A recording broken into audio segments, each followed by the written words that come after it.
No shortage of drama in last night's Game 7. 11 minutes left in the third quarter. Max Stus hits a three-pointer to cut the Celtics' lead down to 2. After several minutes of play, the call was overturned by the NBA Replay Center.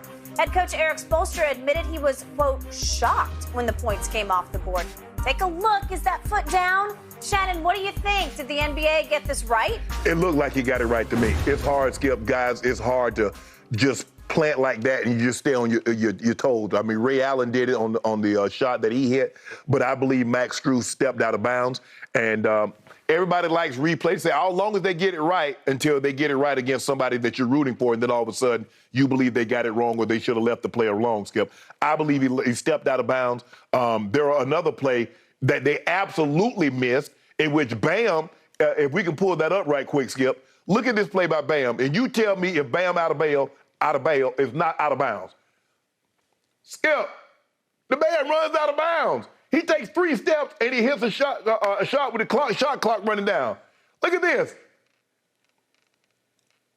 I don't know. He out of bounds. Skip, his left foot stepped out of bounds. He tiptoed the line. That man got a size 20. How he tip? You ain't tiptoeing on nothing. Huh? Skip, I didn't see that. Why you in a situation then? You in Game 7 in your house. I believe they got it right. And I get, Skip, I get the frustration because why didn't, the official was right there right there when it happened. Why didn't you say out of bounds then? Why did it take you 3, 4, 5 minutes and have, Secaucus call it in and says, oh, he was out of bounds? Well, they got it right. So for me, Skip, it happens. It's very unfortunate that it happens, and that's why we got replay.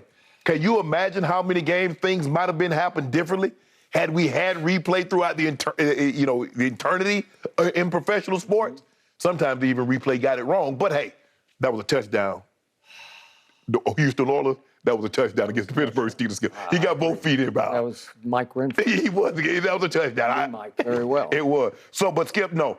And Jimmy Butler pushed off on the play that he got against Al Horford. You could clearly see him take his hand, shove Al Horford back, and lay the ball up, the very call that they called on JT in Game 6. Okay. So, look, these plays average out, Skip. I mean, they miss some, they get some.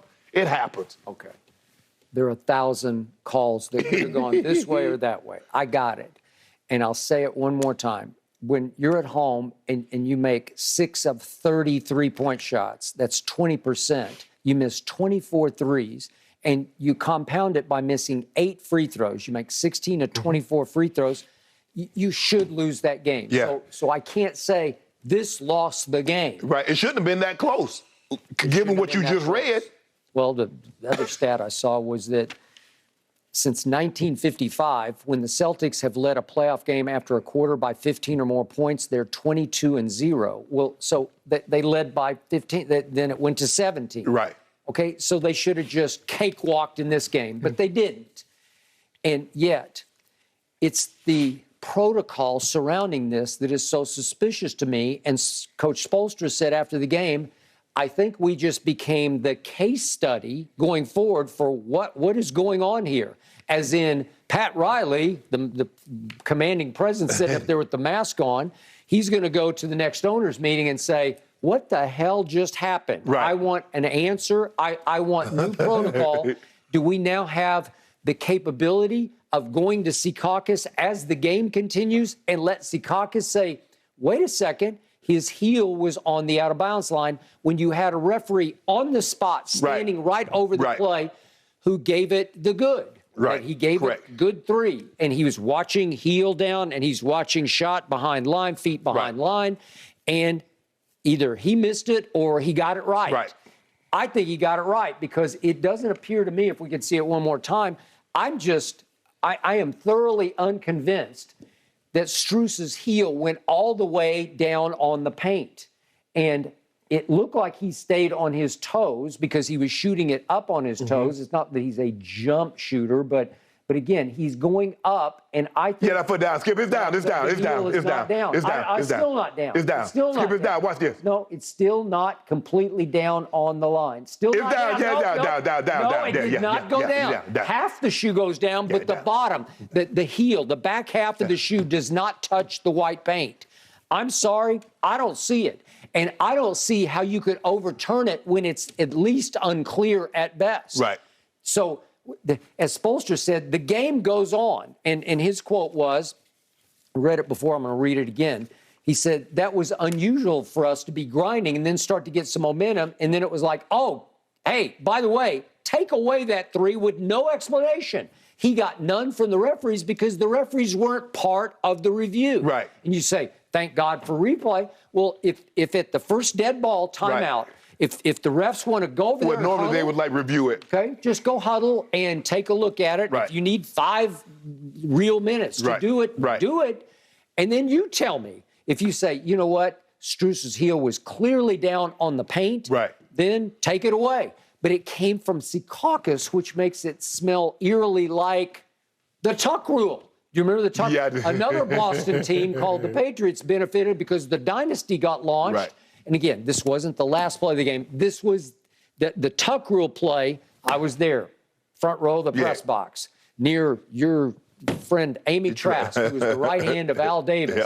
And after about 10 clock minutes, at the review ground on and on, she turned around to me and said, could you please call 911 because I'm about to have a heart attack? Because she knew what was coming down the pike. Yeah. Because somebody in New York, going all the way up to the commissioner, got involved, and they did not love Al Davis, to put it mildly. Yes. And you know what happened? They overturned a clear and obvious fumble by Tom Brady. I'm a big Brady fan, but that was a fumble. Talk about his hand was going forward. Skip, he had brought the back down. He had brought the ball back to his chest. Yeah, he had finished tucking. Yeah, exactly. Right? Yeah. And he started back again into the throwing motion, and Charles Woodson dislodges the football. Yes. And if you give the ball to the Raiders, they win. Yeah, it's over. They win the game. Because there's only like a minute something, and I don't think they had any timeouts left. They did not. Game is going to be over, and it got snatched right out from under them. They did. And again, credit to Brady, because when it went overtime, he was extraordinary in overtime in the driving snow, and so was Vinatieri.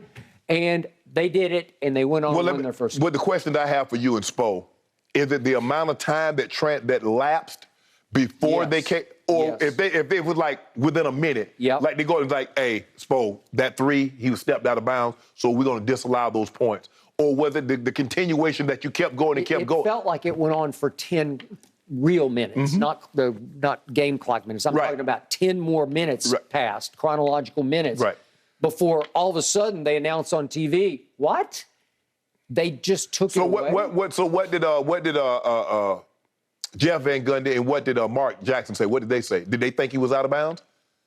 I think they were stunned by it because they were sort of non-committal about it, and they were like throwing up their hands. Well, I guess that's what it was. Well, the thing was, Skip, if it's not definitive proof, I mean, you let the call on the floor stand. That's what normally transpired. It's kind of like the replay when they make it. Okay, if it's not definitive, you got to go with the call, the original call. Well, and I don't think it's definitive, and it didn't decide the game, but it did take wind out of sails at that point because the Heat are like, what? And Spoelstra said, look, I'm talking from a human side, not the complaining side of it. Who knows if that would have changed anything anyway, but it changed the momentum in their heads at the moment.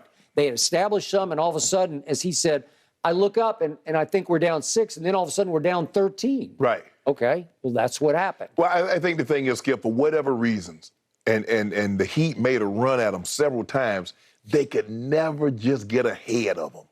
And you just felt if they could just get the lead, if they could just get a 1-point lead or a 2-point lead, you felt that was going to break the Celtics. I agree. But the fans would have blown the roof off the But place. for whatever reason, the Celtics were always able to keep them at bay. They was at 5 and skipped like 3-4 minutes into the third quarter. It's 12 again. Okay, I got it. But the suspicious part, the mysterious part is, do we have a new protocol whereby Secaucus, going all the way up to the commissioner, can say, well, let's take that away? Right.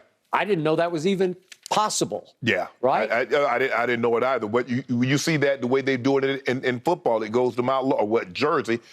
And that's what they're doing, Skip, now is that, okay, defensive receiver, that guy did this and that guy. So, hey, you see it in baseball now, you can challenge. But it happens right on time. Yes. Okay. Yeah, you can't. I think the suspicious part, what you're saying, is that the amount of time that lapsed before they said, okay, that 3 was no good.